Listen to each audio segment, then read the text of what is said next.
Yesterday, we told you Governor Roden's new public safety plan called Operation Prairie Thunder was facing criticism from some Sioux Falls residents who planned to have their voices heard. Tonight, residents packed the Sioux Falls City Council meeting. Parker Brown was there and brings us an update. Hello, Parker.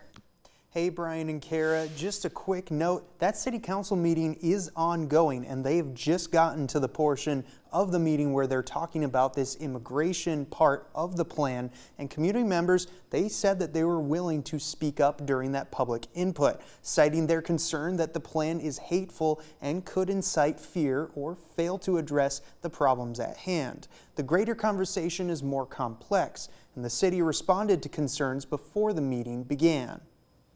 It was contentious at Carnegie Hall. The overflow seating room, which is hardly used, was overflowing. People congregated outside Carnegie Hall before and during the meeting, too.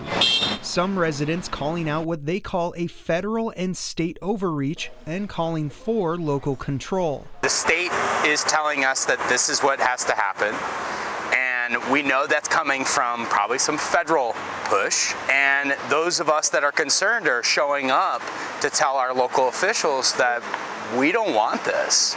Concerned residents say they don't want local taxes to fund ICE for a public safety initiative when there are low crime rates in the city. Law enforcement has a different perspective. Agencies like the Sioux Falls Police Department look forward to having more resources and greater partnerships with Highway Patrol, but Police Chief John Toombs says they're not doing anything differently. Nothing's really changed with local law enforcement and our approach towards immigration issues. There hasn't been any remarkable change at all throughout this transition period.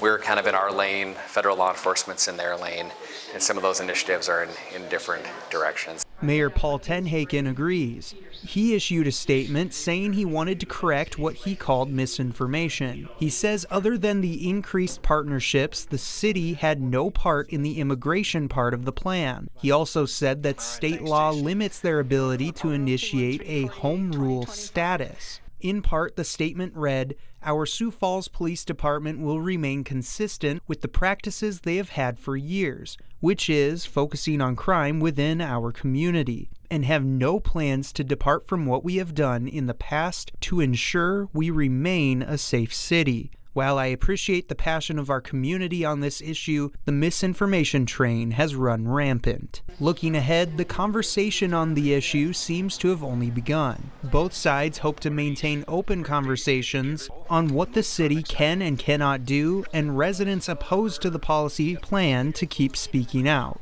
Whether or not our local folks have the legal ability to stop them, we're at least taking the option to say, hey, we don't want this, and if you can say no, please do say no.